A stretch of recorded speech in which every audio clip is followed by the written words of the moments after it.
I extend a cordial autumnal welcome to each and every one of you. As the brisk November wind dashes and whisks the leaves just outside your window, I invite you to sit back in comfort and warmth, perhaps by a crackling fire, and enjoy this collection of frightful lore that I've prepared for you. I'm Dr. William Lester. Welcome to November Nightmares 2, a special production of Blackwater Media.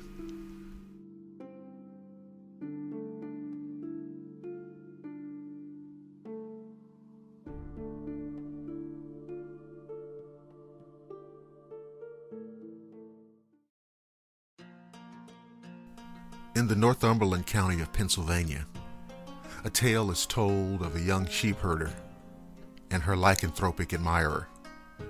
The young girl was a cheerful child and liked by everyone in the community, especially a solitary old man who everyone regarded with fear. The old man would always follow the young girl and also sit and watch her as she tended to her father's flock of sheep. Although many wolf attacks were reported even during broad daylight, the flock that the young girl tended to remained unharmed.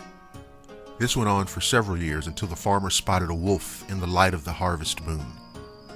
He took a shot at it, and the wolf cried out, then retreated into the bushes. When the man went to check if his shot had killed the wolf, he found the old man dead with a bullet in his chest. The girl continued to tend to her sheep herd and never once was attacked by wolves.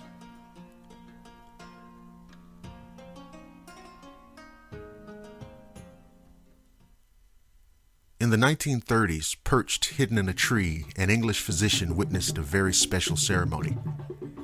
It started with the beating of drums.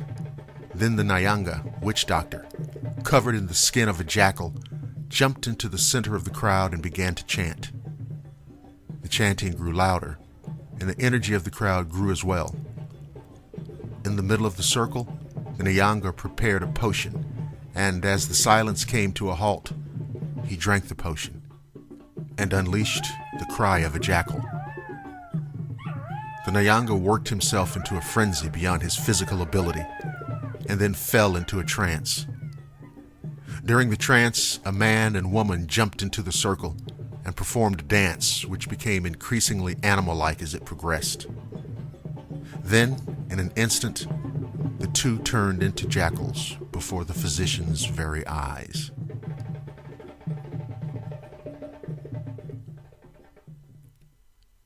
In the mid-1700s, babies were dying in what is now Beijing, China. Whenever they struggled for life, an owl was always observed nearby. Hearing of the owl, an archer waited in the room where yet another baby was dying. Once spotted, he shot the owl, which left a trail of blood while escaping. Following the trail, the archer discovered a servant girl who was incapacitated by a wound to her loin. She admitted leaving her room at night to feed on the baby's brains. She was burned alive and the epidemic came to a close.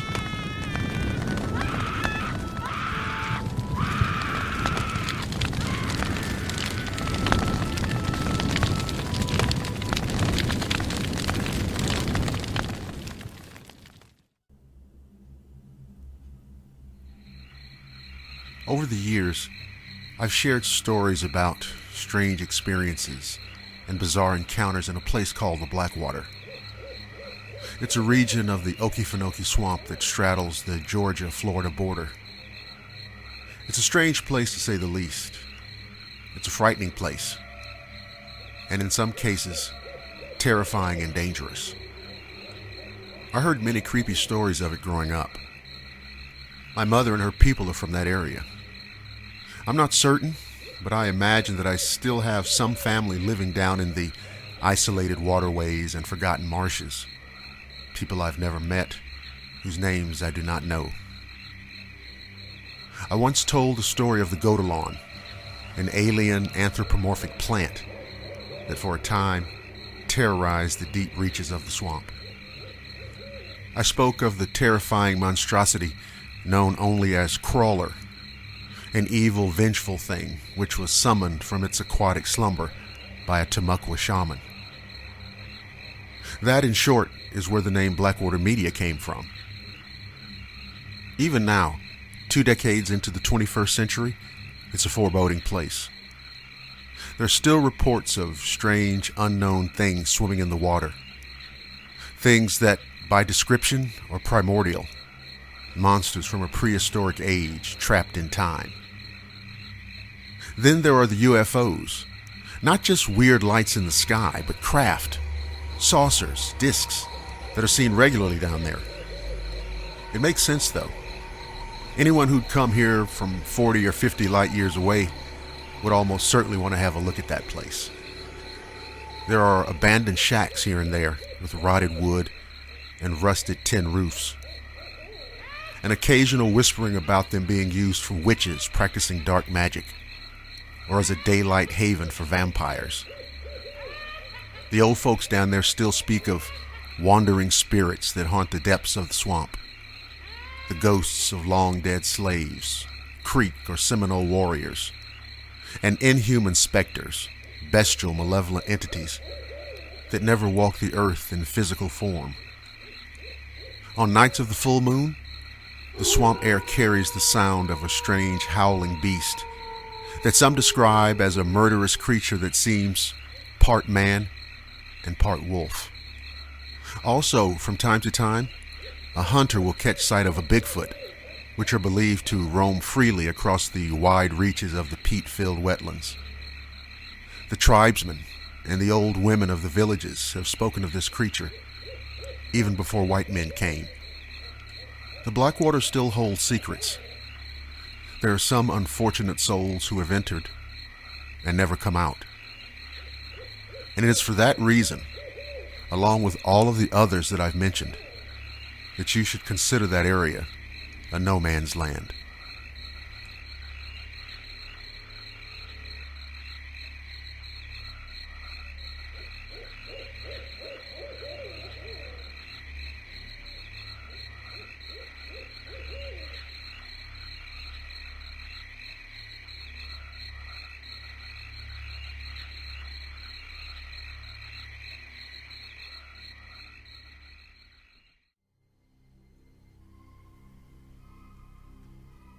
Have you ever heard the term blood moon? Yeah, it sounds like a term that Rod Serling or Alfred Hitchcock made up. But it's really just a kind of non-scientific term for the moon's rusty colored hue when there's a total lunar eclipse. But for me, it will always be connected to the most terrifying experience of my life. I decided to get some decent pictures and went to a scheduled spot just outside of town. And pulling into the area, I noticed a young tree had fallen by a nearby creek, right by where you could park your car near the bank to fish in the creek. I started setting up the scope and the camera, and I started to hear a lot of rustling in the brush. And since coyotes are common enough, I had my handgun on my hip, so I didn't pay it much mind. The rustling soon became more akin to something violently crashing through the woods. At this point, I stopped what I was doing and shined my flashlight around to try to see what it was. I figured maybe a cow or something from one of the nearby farms had gotten loose, but I couldn't see anything. Now, I was off-put by the sound, so I started to pack my stuff to leave, when I heard some splashing, followed by the sound of a very large crack. I turned and drew my gun while pointing my light at the fallen tree, and there it stood. Suddenly everything kind of went into slow motion. This 7-foot-tall thing with what seemed to me at the time was the face of a wolf, but much too large to be a wolf or coyote. I'm a bit over 6 feet tall, and this thing was easily a head taller than me. As the light hit it, it paused, looked at me, growled, and then charged at me.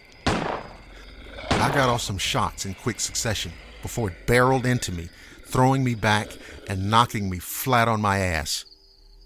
Rather than follow through on with the attack, it kept running and disappeared into a cornfield. I got up and left the rest of my stuff and came back the next day to find a farmer, a couple of sheriffs, and a game warden. The farmer had sheep, and a couple had been killed the night before. So he'd been driving around setting up trail cams and stumbled upon my stuff. The weird trail of smashed corn as well as some strange prints in the mud, and he called the game warden. I told them about what I saw and what happened to me, and they said it was probably a bear. Now, of course, I knew that was bullshit, but decided that it would probably be better not to make a big fuss about it. I looked online and read that people call this creature Dogman. Also, based on what I read, I was very lucky to get out of that situation alive. People need to understand these things are real, and they're out there. It's not a joke. It's not a game. Anytime you have an encounter with this creature, it's a matter of life and death.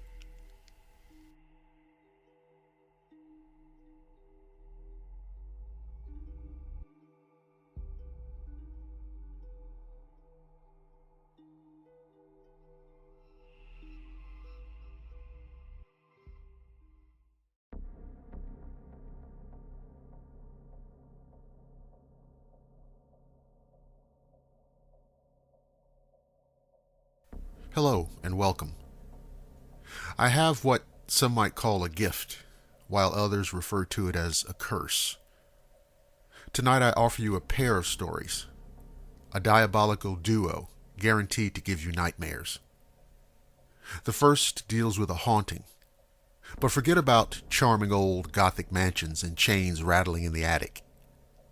The story is called Something Evil, which might describe a number of things here on the Nightfall Radio Show.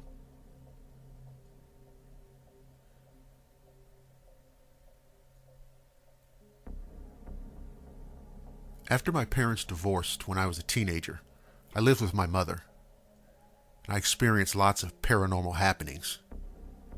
Several times when I was reading in my bed, the room would start to feel really icy. Next, I would feel as if something or somebody that hated me was staring at me. When I got that feeling, I would leave the room and come back an hour later. Sometimes during the day, I would see a shadow figure sneaking along my bedroom walls. Something in that apartment was pretending to be my dog. I went into my room and heard a deep growl from under the bed. Now understand, my dog isn't that big, and it was nowhere near capable of making a noise that deep. It sounded like either a really big dog or a man doing his best dog impersonation. Other times my dog would whimper and pace in the room next to mine, but wouldn't come in when called, as if he was afraid of something in the hallway. Whatever it was seemed pure evil. When I moved in with my father, the paranormal activity stopped.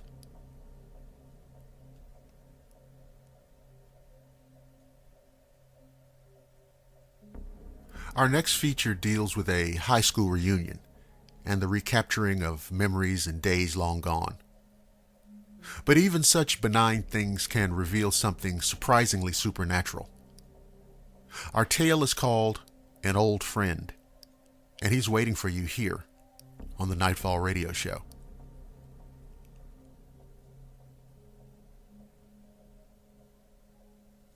Years ago, when I was 37 years old, I went to my high school reunion. I flew into the nearest airport and rented a car. The distance was about 35 miles through a very rural and almost abandoned part of the country. About 3 miles outside of town, I saw someone on the side of the road, flagging me down. It turned out that it was one of the guys I'd attended school with. His name was Tim. And he got in the car and we started talking. I hadn't seen him in 20 years, but he still looked the same, maybe a little older. Anyway, we got to town and I asked him if he wanted to come to the VFW and have a drink. And he said, "No, just take me home." Tim's parents had lived only a few blocks from my grandmother's house, and I turned in that direction, but he said to take him to the outskirts of town. There was a mobile home park out there, and I figured that was where he lived. When we reached the end of the turnoff, he said, Just drop me here. It was good to see you again." And he walked off into the night.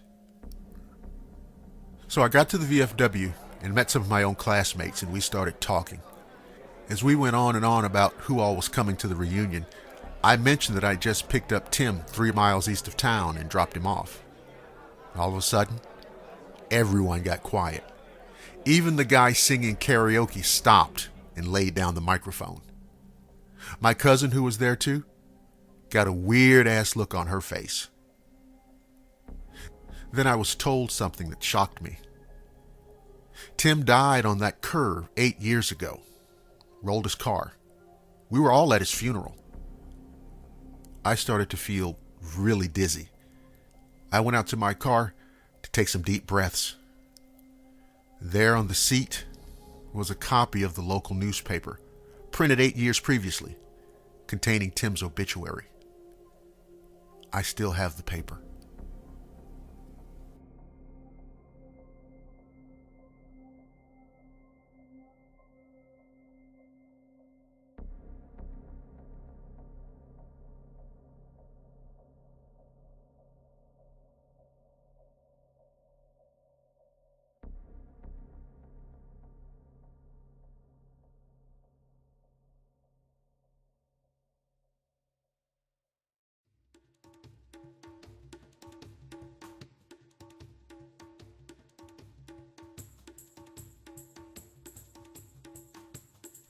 I'd like to offer my sincerest greetings to all who care to venture into this dwelling of darkness. We will journey to the Sea Islands of Georgia, where the ancient mystic customs of West Africa have evolved and transformed into a uniquely American practice. Frankly, this is a story of brutality, vengeance, and magic. Our tale is called The Gullah Witch, and there is no better place for it than the Nightfall Radio Show.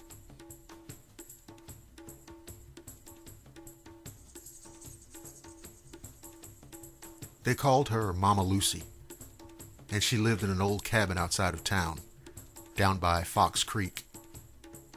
Nobody really knew how old she was, and certainly no one had the nerve to ask. She could be seen each morning and again in the evening just before dark in a rocking chair, and the occasional passerby would wave at her, at which she would respond with little more than a nod. Rumors about the old lady had circulated for as long as a lot of folks could remember. She'd been born into slavery on the old Silas plantation, that much was sure. Her father had been killed by his owner, Henry Silas, and his brother James, when it was learned that he planned for his family to escape to the north, where he would enlist in the Union Army. She never forgot the horror or the grief. In any event, over the years, she showed a knack for concocting all kinds of teas, potions, powders, and even little amulets that many folk believed could fix anything from a head cold to a run of bad luck. But other folks were afraid of Mama Lucy. Some said she was a root worker. Others straight out called her a witch. And there was hardly ever a time when smoke could not be seen billowing from her chimney. One night in the winter, the coldest night of that year, so they say, a terrible scream was heard in the woods. Not an animal, but something not quite human either. Of course, no one ventured out to see what it was. After all, what horror might be waiting beyond the warmth and safety of your door? What evil might be dwelling in those dark, icy woods? Next morning, a grisly scene was discovered in those woods. There were bodies, or rather, body parts strewn about, most stuck to the ground in frozen puddles of blood. They were ripped, torn, slashed, and even partially eaten. All around the area were strange tracks that no one could readily identify. They might have been coyote or even wolf tracks, except that they were much, much too large. The bodies were later identified as members of the Silas family, specifically 2 nephews and 3 grandsons of Henry and James Silas.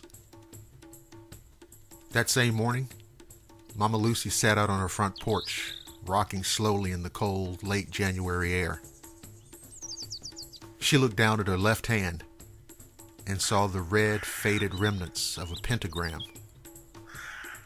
And for the first time in a long time, a smile of quiet satisfaction appeared on her face.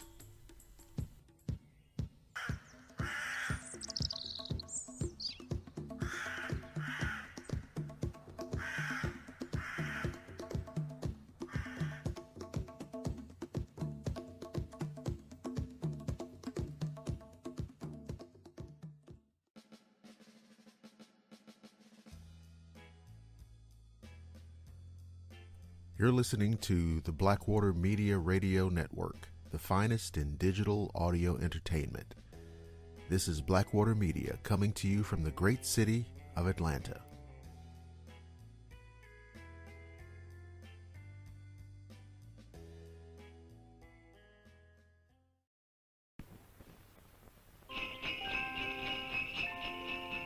It's holiday time, and Beauregard cries, "Hey, look! There's a snowman ringing our doorbell." And Elsie says, "That's no snowman. It's Elmer with a surprise. Borden's Eggnog, the extra special holiday drink. Borden's, very big on flavor." "Wow, Borden's Eggnog. Now we can have a party." Borden's Eggnog is the delicious holiday treat the whole family loves, right from the carton. It's made with lots of eggs, milk, and real sweet cream. Rich and creamy, better than the best milkshake you ever tasted. Borden's, very big on flavor. This is the only time of year you can get it. So ask Mom for Borden's Eggnog today. So buy Borden's, very big on flavor.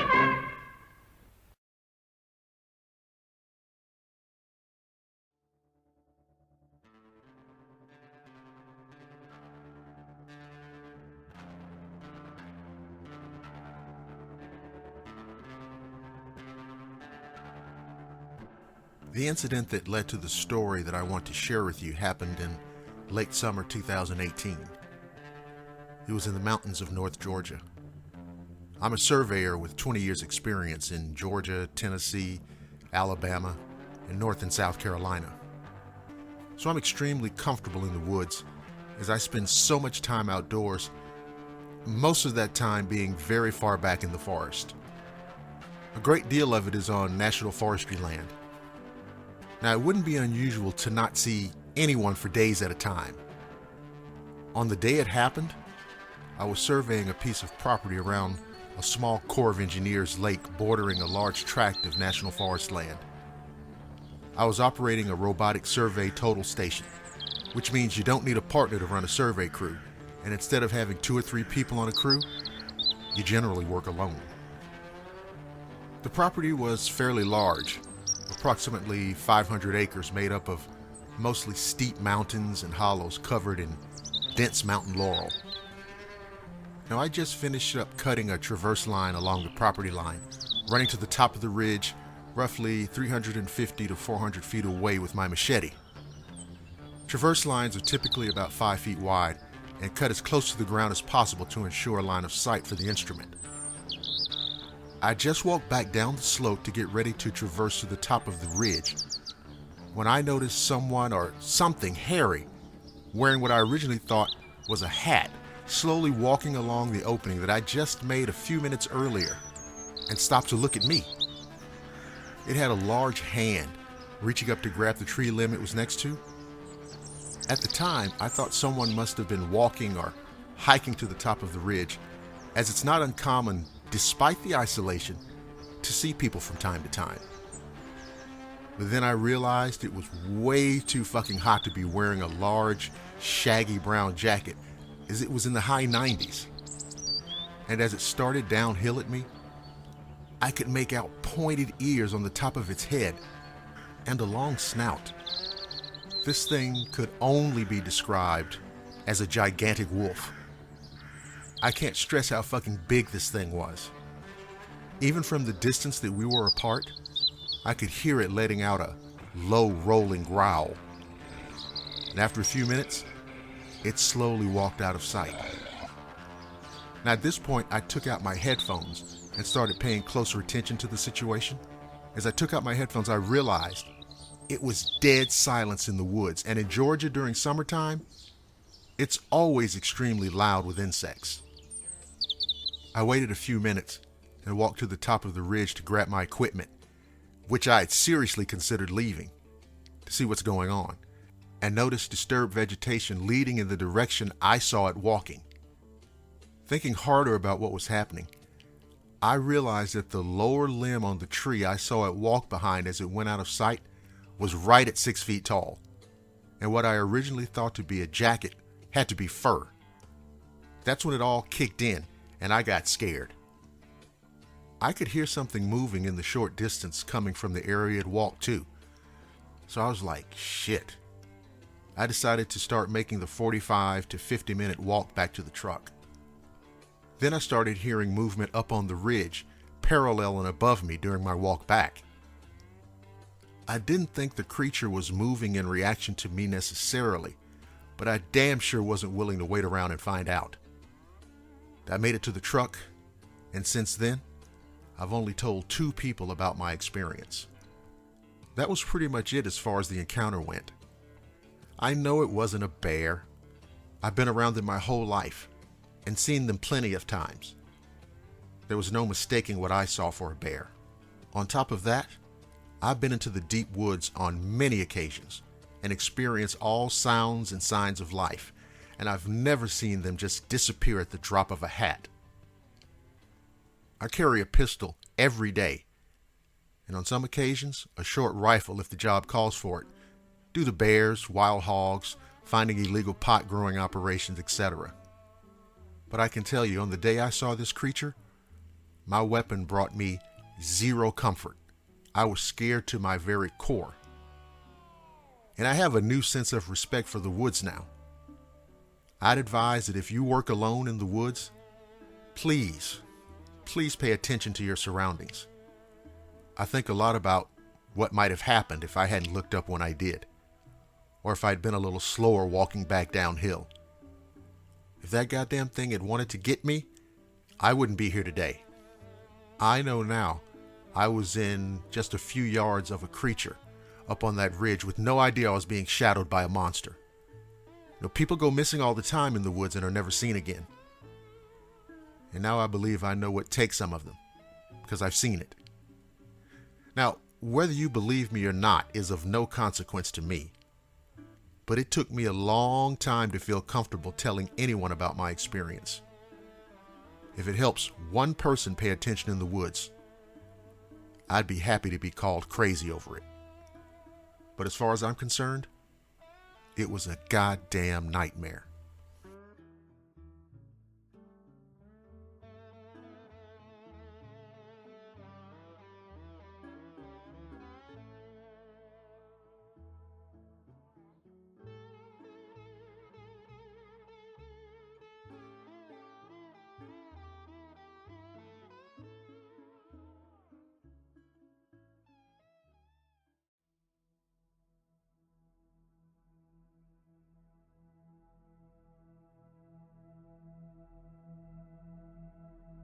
On May 26, 2017, me, my brother Brandon, and his friend Herbie went on a spur-of-the-moment camping trip. The spot we had in mind was a place not far from where we lived, behind a church called Holt's Baptist Church. When I got off work, I met Brandon and Herbie at our grandparents' house to get our gear ready. We made it a sort of bare-bones trip due to the short amount of time we had to get everything ready. Of course, being the outdoor lover she was, my dog Angel was going to tag along with us. She's a Jack Russell Rat Terrier mix. We loaded up our gear and ourselves into my grandfather's blue Ford pickup, and we were off towards our spot. It's about a 10-minute drive from our grandparents' house, so in a short time we arrived there. The place where you park is beside the church, and it's gated off so nobody can take their trucks or four-wheelers down in the gravel road. So we unloaded the truck, climbed over the gate, and started making our way towards the campsite. About 100 feet down the gravel road, the lake had risen up into it, so we couldn't walk across and keep going. Instead, we found a small deer trail that led up to the bank and around the water. there was a lower trail that ran parallel to the bank, and the higher trail went up a little higher. Now, for whatever reason, we took the higher trail. For a short while, we snaked through the woods, and finally we reached the end of the deer trail. It abruptly ended at the side of the bank, and we had to slide down at about 10 feet to get back onto the gravel road. Once we were all back down, it was about a third of a mile back to where we would be setting up camp. It was hot as hell that day, and there were ticks and mosquitoes biting us constantly. When we made it to camp, we set our stuff down and started looking for ticks that might have hitched a ride on our pant legs. And sure enough, we found a lot of ticks on us all. This irritated Brandon extremely, as he found one in his hair. Herbie and I just laughed as he cursed and fumbled around trying to get the tick off of him. Shortly after that, we set up camp. It was a simple campsite, just nestled down in a small, flat spot down near the lake. It actually was a really nice spot. I started setting up the tent, and I sent the other two with the axe to look for some dry firewood. I tied Angel to a small tree next to the tent, and as soon as I got it set up, she plopped down in front of it as if she had put it up or something. About that time, the guys had dragged back some sticks and things like that back to the site. Some of them were dry, but most of them were a little damp. Now, I'm pretty good at making fire, so with a little persuasion, the fire finally got started around dusk or so.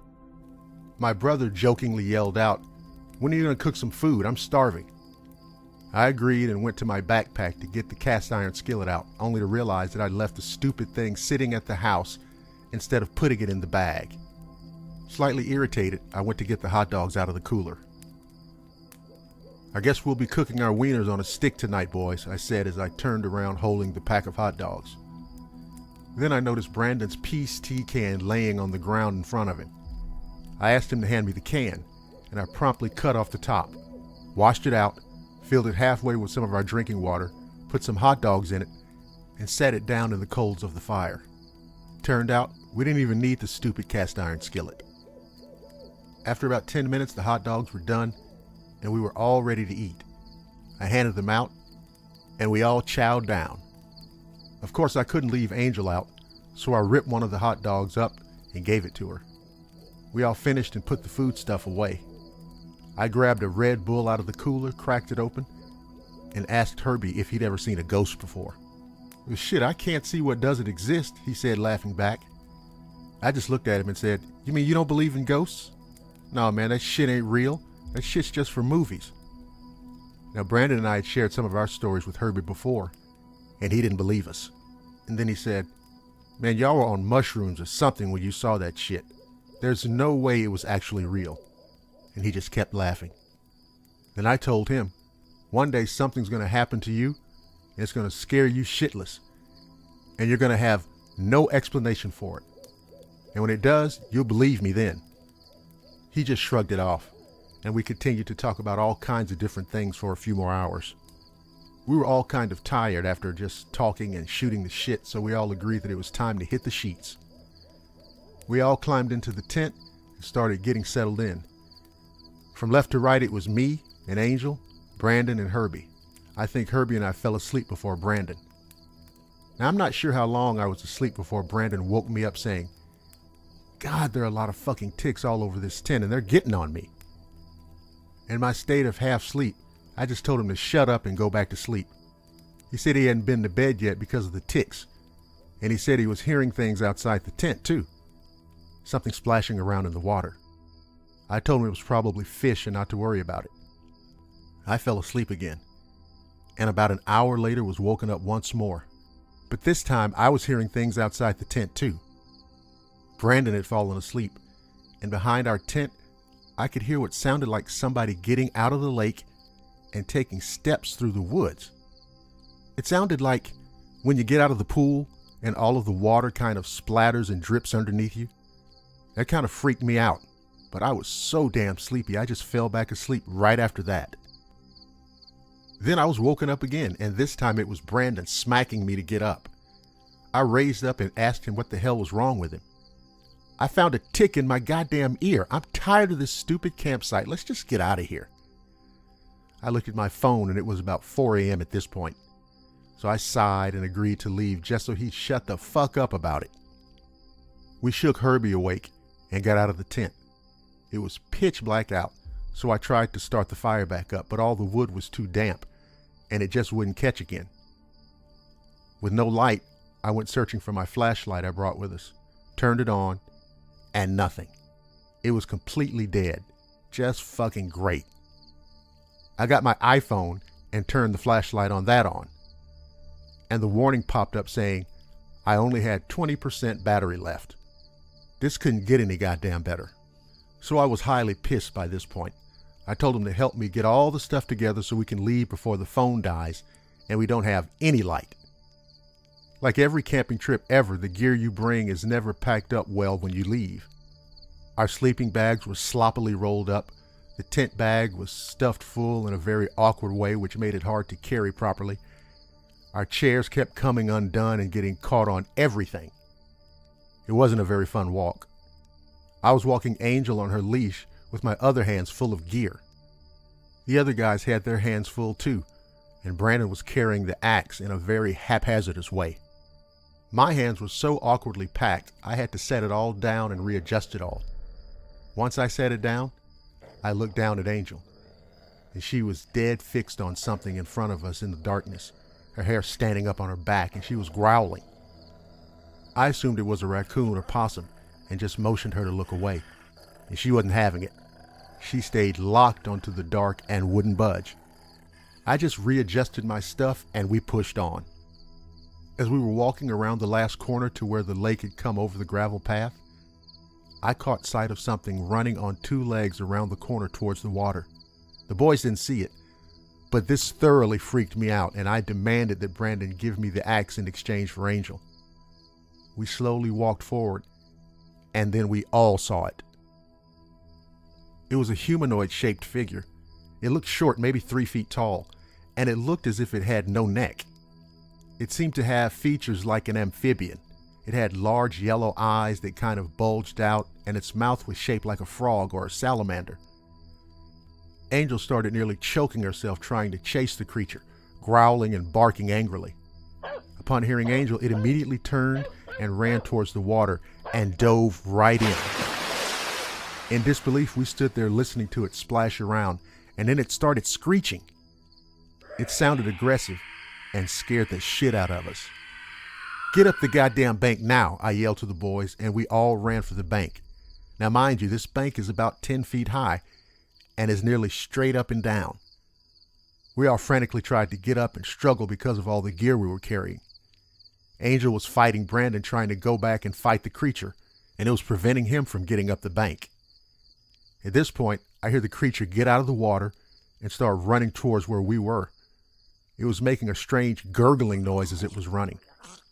My fear took over, and I reached down to Brandon, grabbed his pants by the waist, and threw him and Angel both up onto the top of the bank. And then I just yelled, "Trail, run, go, it's coming up the goddamn bank." And I wasn't lying. As we started running, I could hear it scratching at the shale bank behind us, continuing to make that disturbing gurgling noise. We all ran through the woods fighting low-hanging branches, blackberry bushes, spider webs, and roots, and we heard the creature jump back in the water and screech at us again. We ran until we saw what we didn't want to see, the bank again.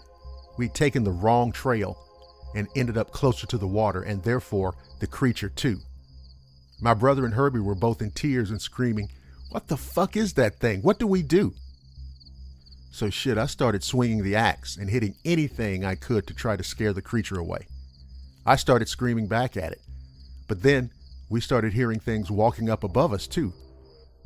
I picked Angel up, and we all just made our own path back down to the gravel road. Once we got down on gravel, we ran as fast as we could back to the truck. In a blind panic, I forced the rear hatch open, threw Angel in, shoved Herbie into the back seat, Brandon jumped into the passenger seat, and I got in. As soon as the engine started, I took off as fast as the little Ford would go. The ride home was quiet. I broke silence with the question, "Did that really just happen? Is everybody all right?" They both replied, "Yeah, it really did." and I could see the look of genuine terror in both of their faces. We stopped at a Waffle House in town for breakfast and just sat there quietly. Everybody was still freaked out. Even our waitress noticed we were pallid and asked what was wrong. We made up some bullshit because God knows she wouldn't have believed us if we did tell her. It truly did scare us all, and I really don't know what it could have been, except some kind of monster. And it was unforgettable.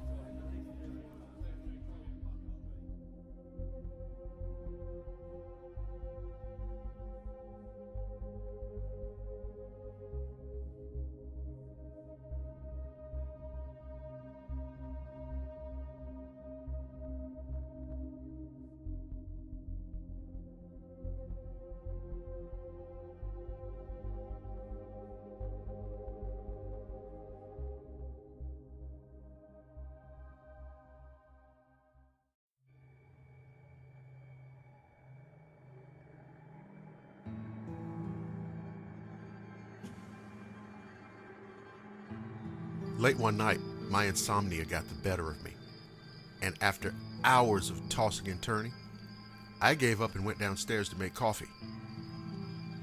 My dog decided she would take this rare opportunity to go for a late night walk, and I thought since it was a cool evening, maybe it would do us both good. I decided to take our usual route since it was very dark and we both knew the neighborhood well. Things were not right almost from the start. As soon as we hit the next block, Bella, my dog, seemed very unsettled. Now, I just wrote it up to the dark and time of our walk, although we have walked many times at this hour over the years for some reason or other. She kept looking behind us and rushing along. Not at all her usual MO. Usually she just strolls slowly and carefully because of her advanced age.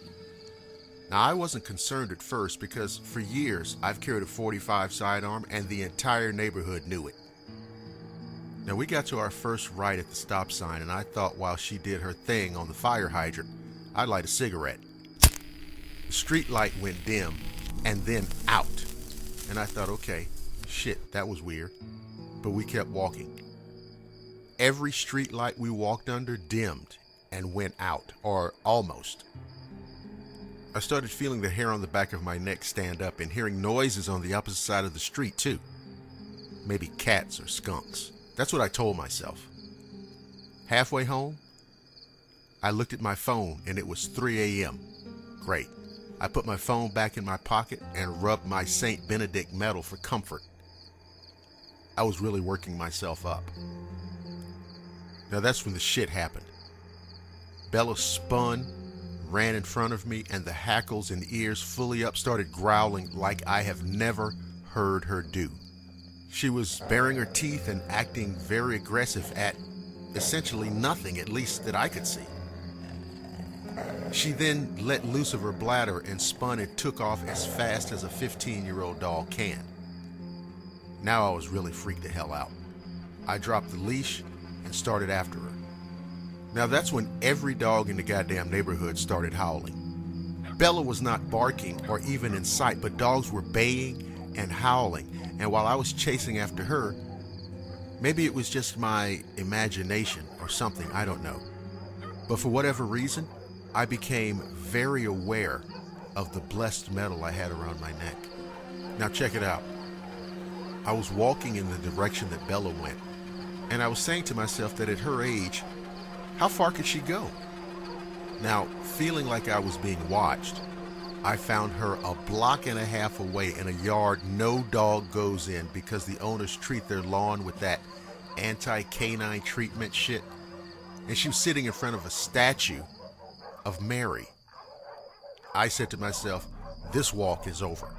I called my wife to come and get us, and when dialing the phone, did not miss the fact that although 10 minutes had elapsed, my phone still read 3 a.m. Now, of course, my wife showed up very pissed off until I got in the car with Bella, who was shaking so much you would have thought it to be 40 degrees instead of 65. And I was white as a sheet.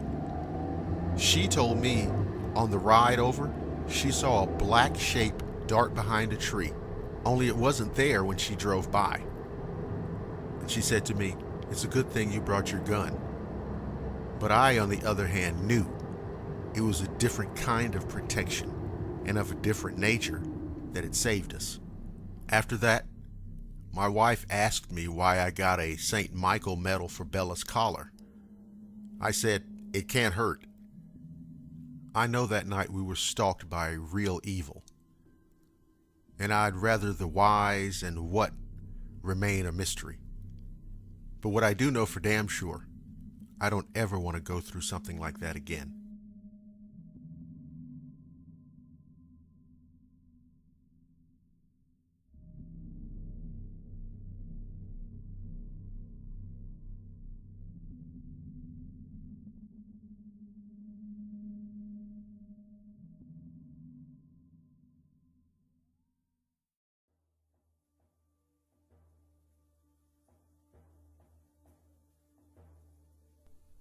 Now, I'm a First Nations person from a reservation in Canada.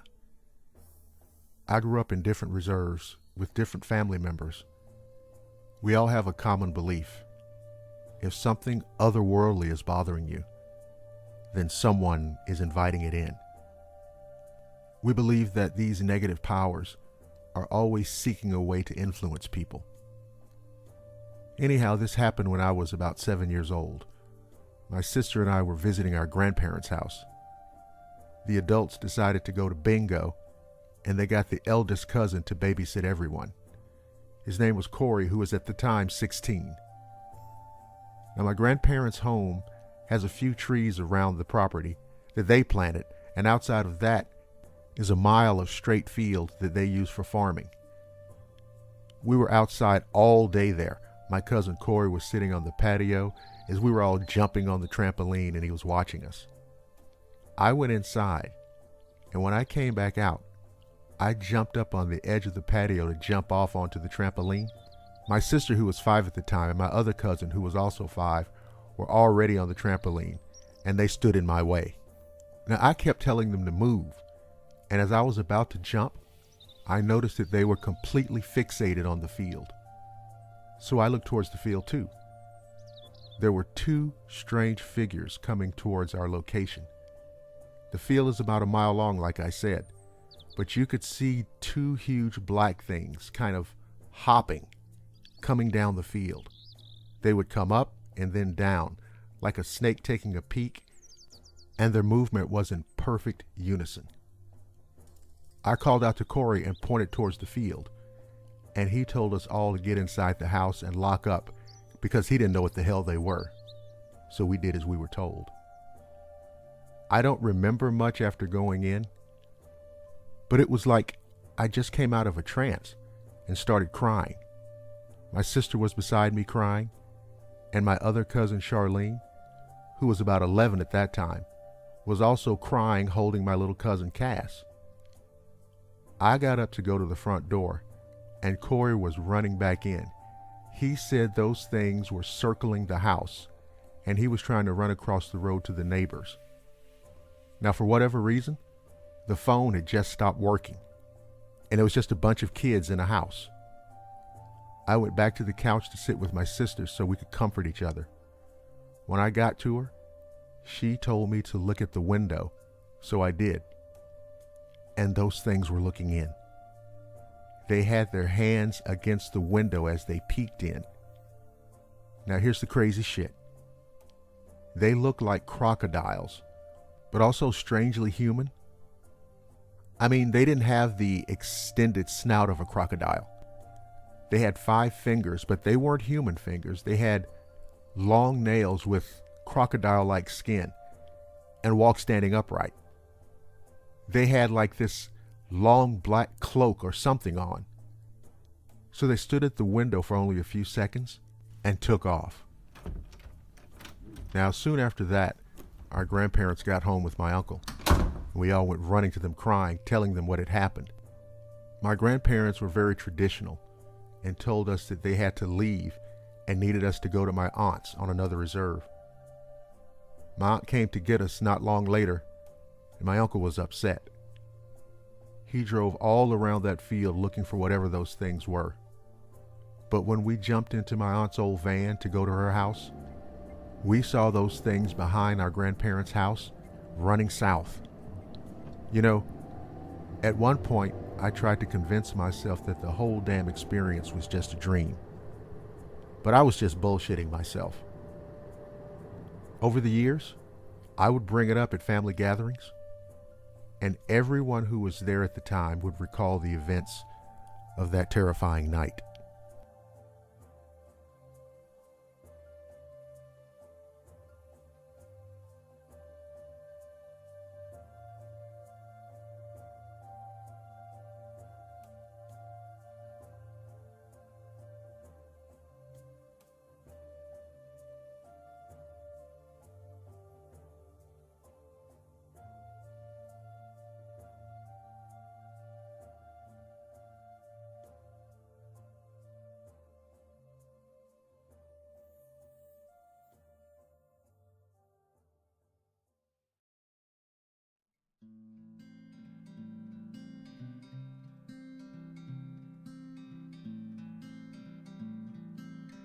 If you're from the Lone Star State, then you know that Davy Crockett is an important figure in Texas history. Although a native of Tennessee, Crockett left his home state after serving as a member of Congress when another individual was voted into his seat. This spawned his famous quote, "You all may go to hell, but I'm going to Texas." Although initially attracted to Texas by the allure of cheap land and natural resources, upon arriving, Crockett had many adventures which eventually led to him to advocate for Texas independence. He fought for the Texas Army in its quest to become its own nation free from the rule of Mexico, and Crockett famously died defending the Alamo. An avid outdoorsman, Crockett is mythologized for many of his skills as a woodsman, such as killing a bear with a knife when he was only 3 years old and wearing a coonskin cap. While some of these feats might be fantasies, there's plenty of evidence in Crockett's own journals and correspondence with friends and family that document his skill in the wild. One encounter that you may not know about is the time that Crockett allegedly came face to face with a Bigfoot. Upon traveling into the interior of Texas in what is close to the national forest that's named after him, Crockett wrote in a letter to his brother-in-law about an encounter he had with a creature that he described as the shape and shade of a large ape man. I want to now share with you the contents of Crockett's letter. William and I were pushing through some thicket, clearing the way when I sat down to mop my brow. I sat for a spell watching as Williams made his good and fine progress. I removed my boots and sat with my rations, thinking the afternoon a fine time to lunch. As the birds whistled and chirped, and I ate my small and meager ration, I tapped my axe upon the opposite end of a fallen tree I rested upon. The letter continues. Whether it was the axe's disturbance or possibly the heat of the sun which caused an apparition to slowly form in front of my eyes, I do not know. As a Christian man, I swear to you, Abe, that what spirit came upon me was the shape and shade of a large ape man, the likes we might expect among the more bellicose and hostile Indian tribes in the territories. The shade formed into the most deformed and ugly countenance, covered in wild hair, with small and needling eyes, large broken rows of teeth, and the height of 3 foundlings. I spit upon the ground the bread I was eating. Crockett continues. The monster then addressed a warning to me. Abner, it told me to return from Texas, to flee this fort, and to abandon this lost cause. When I began to question this, the creature spread upon the wind like the morning steam swirls off a frog pond. I swear to you, Abner, that whatever meat or sausage disagreed with me that afternoon, I swore off all beef and hog for a day or so afterward. Less than 6 months after the writing of this letter, Crockett was killed at the Alamo with approximately 190 others. Santa Anna's army swept north and east in an attempt to snuff out the Texas Revolution. That being the case, no clarification on the information in the letter was ever given. Most historians feel that the account in the letter was just an attempt by Crockett to entertain his brother-in-law. Some, however, feel differently. Many point to the fact that Crockett swore his account was true not once, but twice in the letter. They also point to how Crockett had insisted on changing the wording of the Oath of Allegiance as evidence that he took his honor seriously. The wording changed in the oath included the addition of the word Republican before the word government.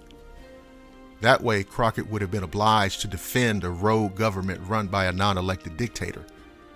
It is this very change in the agreement that allowed Crockett to fight against Santa Anna with a clear conscience. Would Crockett have sworn the tale was true in writing if it didn't occur? Now, the entire matter of the creature apparition appearing and verbalizing a warning to Crockett is about as bizarre an incident as I've ever come across. Certainly the description of the creature given by Crockett matches the classic description of a wood ape or Sasquatch. The ugly countenance, covering of wild hair, and the small needling eyes described all sound familiar. So does the estimated height of 3 foundlings. Now, while there's no exact height of a foundling, a small abandoned child, most agree a safe estimate for this description would be somewhere between 7 and 8 feet. But that's where the similarities between Crockett's creature and credible modern Bigfoot accounts end. The claim of Crockett that the creature spoke to him and actually warned him to leave Texas is utterly unprecedented. I don't even know what to say about it. Crockett's description of how the apparition slowly formed and later disappeared, like the morning steam off a frog pond, makes the entire incident seem more likely to have been a lucid dream or hallucination of some kind. Again, it's all very strange. What did David Crockett see in the woods near Nacogdoches in 1836? The likelihood is that we will never know. Something telling, however, is how few people have heard of this account. So many of Crockett's feats and experiences have been trumpeted and blown up to mythic proportions through the years that it seems strange that this tale has fallen between the cracks and remains largely untold today. Having said that, though, maybe it isn't so strange after all. Americans like their heroes, especially those in the distant past, to be without blemish, perfect images chiseled into marble. These heroes, men like Crockett, are revered to this very day and held up as icons. The legacy of such a man might be tarnished if such a story leaked out and became well known. Better to dismiss the tale as nothing more than a bit of yarn spinning on the part of good old Davy, than to attempt to come to grips with the possibility that something genuinely strange happened in the deep woods of East Texas in 1836. Something very strange indeed. But still, there's something else here that deserves consideration. The creature we've come to call Bigfoot is undoubtedly a flesh and blood creature. After all, it leaves footprints, captures prey for food, and has been seen eating. There are even reports of the creature being injured and perhaps even killed by gunshots. However, none of this precludes the possibility of the existence of other types of beings, entities if you will, that have the ability to manifest and take on the likeness of a creature like Bigfoot. Such a being would have an etheric nature, appearing and vanishing at will, and perhaps even communicating telepathically. If Crockett's encounter is to be taken at face value, it is more likely that it was this type of being that he faced that day so long ago. Something to think about.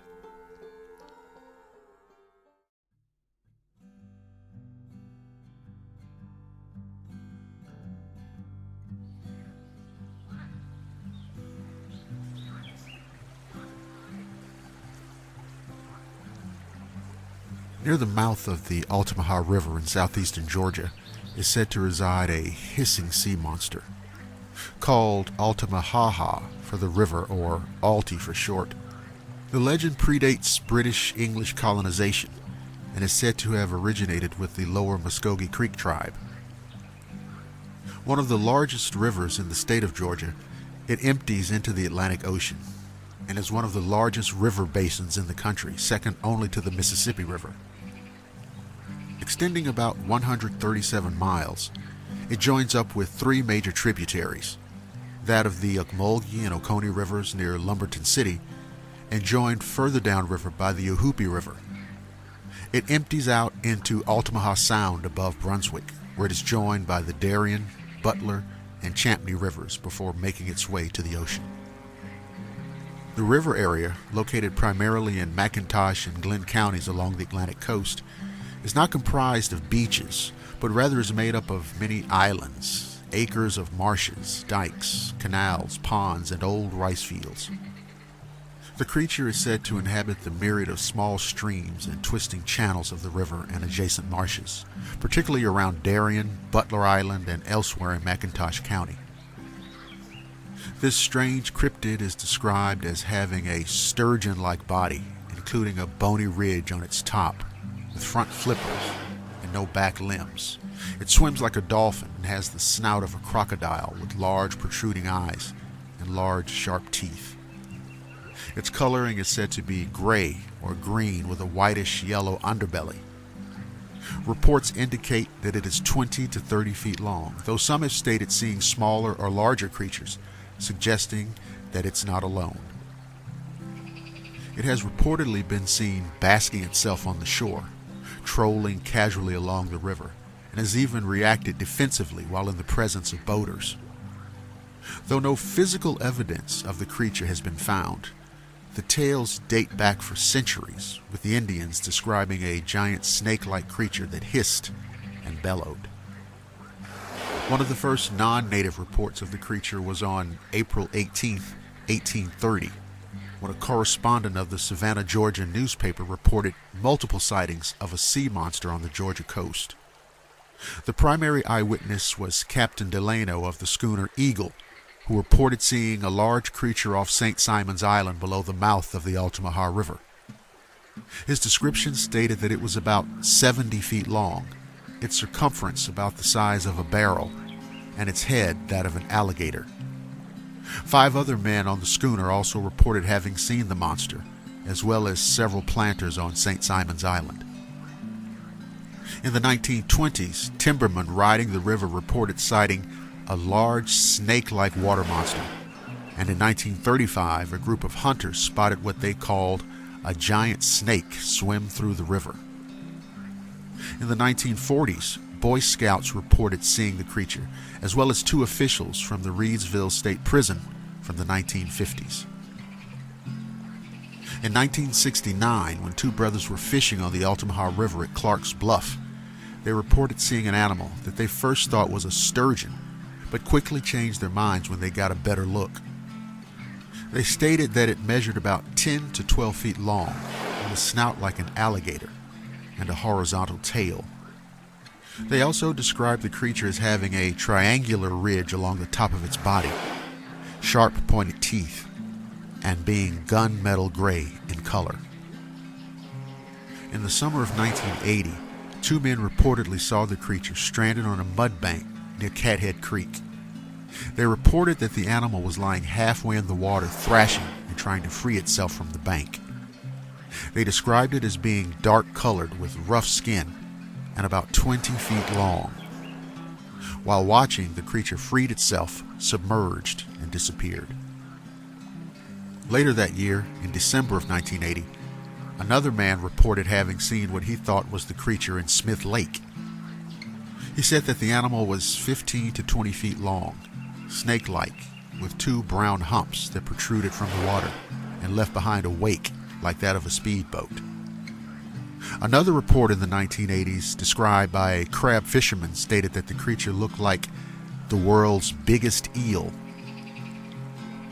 A sighting was reported in 2002 by a man pulling a boat up the river near Brunswick who reported seeing something over 20 feet in length and 6 feet wide break the water. In 2010, an amateur photographer captured a video of something strange swimming in the channel off the Fort King George Historic Site in Darien. Sightings of the creature continue to this day. So, do strange, unknown aquatic cryptids inhabit the Altamaha River in Georgia? Years, decades, even centuries of testimony seem to say so. I'll leave the rest to your judgment.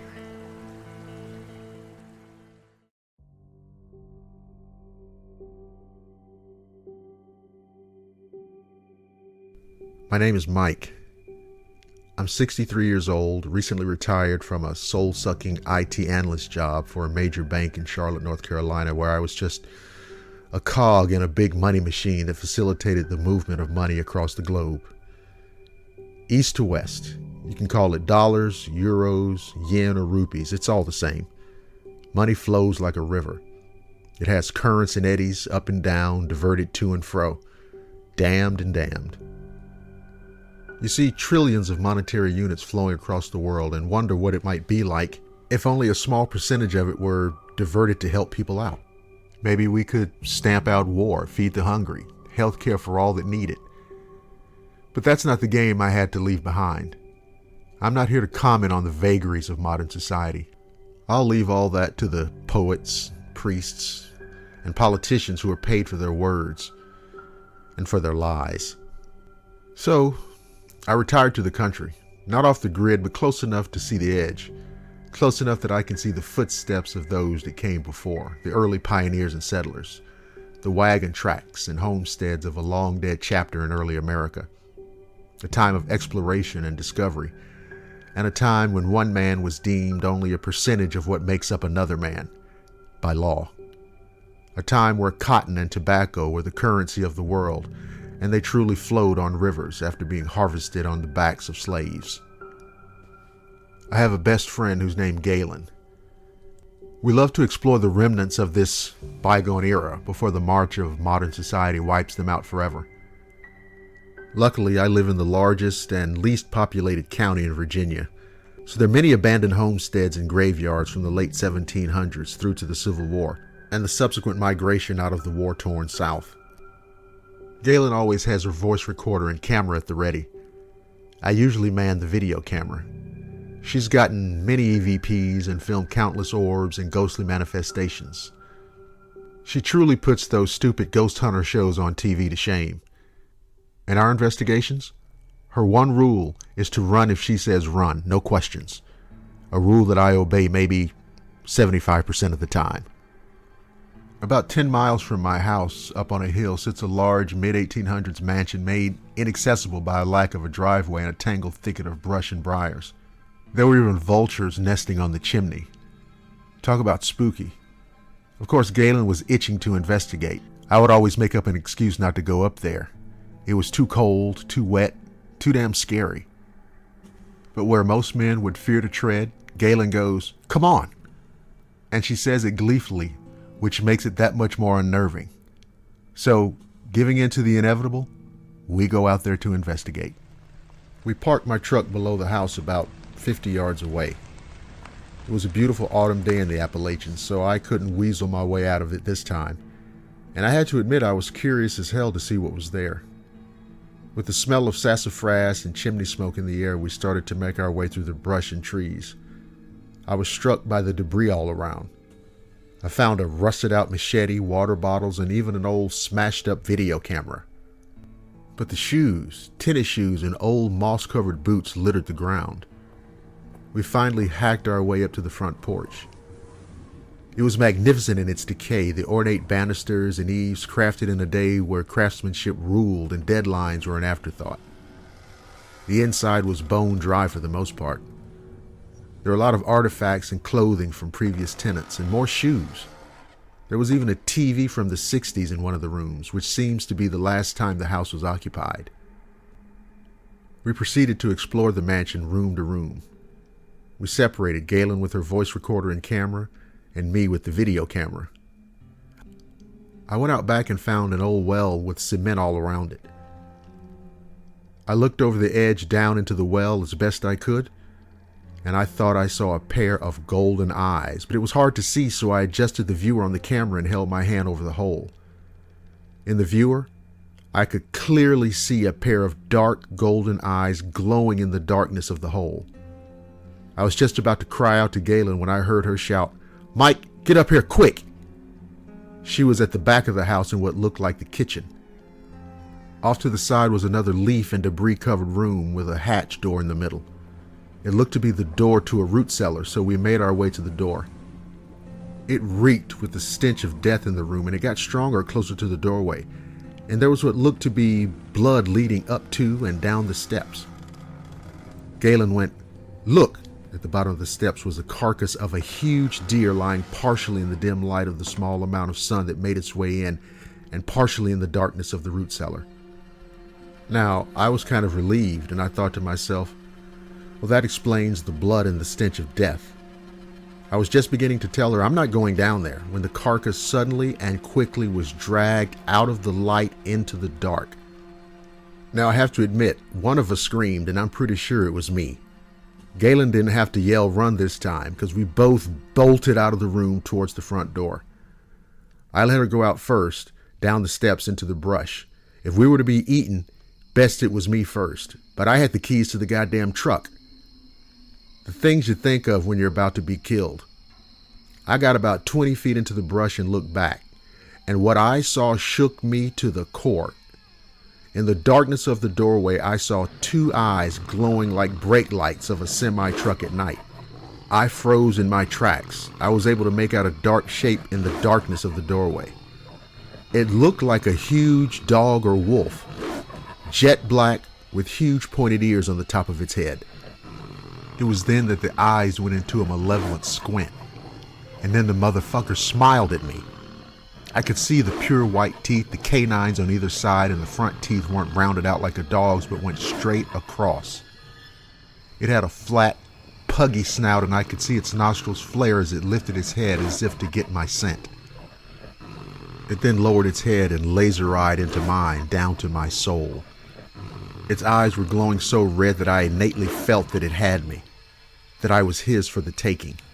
I couldn't move, and I dropped to my knees hanging onto a tree. Right about that time, Galen yelled, "Mike!" with a hint of exasperation. The sound of her voice broke the hold it had on me, and I bolted, pressing the door lock remote of my key fob so Galen could get into the truck, and I got in too.